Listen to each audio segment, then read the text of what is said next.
This week, in a land where soybeans sulk, corn panics, and wheat starts a bar fight, one man refuses to care.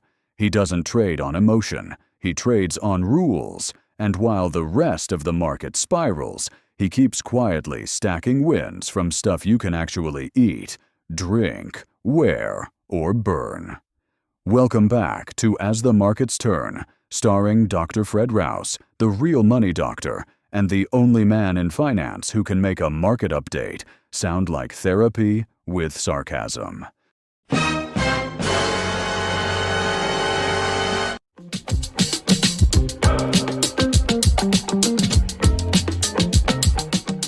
I'm Dr. Fred Rouse, the real money doctor. It's Wednesday. The week is halfway over, which means there's still plenty of time for the markets to get worse. Let's begin, of course, with the meats. Live cattle spent the first half of the week staring into space, wondering if grilling season was canceled. Feeder cattle had a brief surge of optimism, which was quickly squashed by reality and a soybean-based feed alternative. And lean hogs, still moving like they're stuck in molasses and emotionally unavailable. Now we get to the real drama, the grains. Corn opened the week by skyrocketing on absolutely no news, then crashed by Tuesday afternoon when someone mentioned the word rain. Wheat, not to be outdone, threw a tantrum, blamed global shipping, and now insists on being called heritage grain.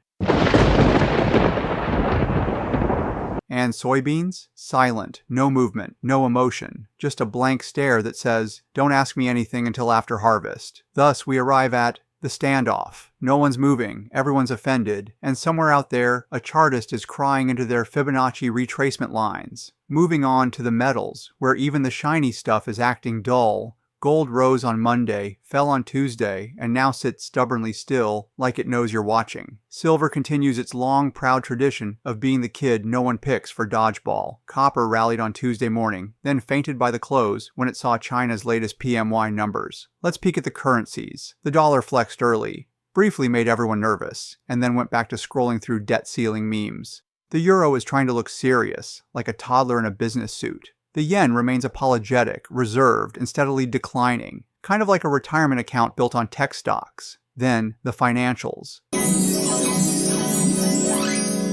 30-year bonds continue to lurch like a wounded wildebeest, graceful in theory, but mostly in pain. 10-year notes saw a tiny bounce mid-week, then read a Federal Reserve statement and sat back down. And the VIX? It's doing what it does best, panicking on Wednesday, forgetting everything by Thursday. Finally, the softs. Orange juice is still climbing like it's training for Mount Everest. Sugar is flatlining, but it swears it's just resting. Cocoa continues to stare out the window like it's been betrayed, and coffee is vibrating so hard it's distorting the charts. So, what's the takeaway? Simple. The grains are at war. The meats are moody.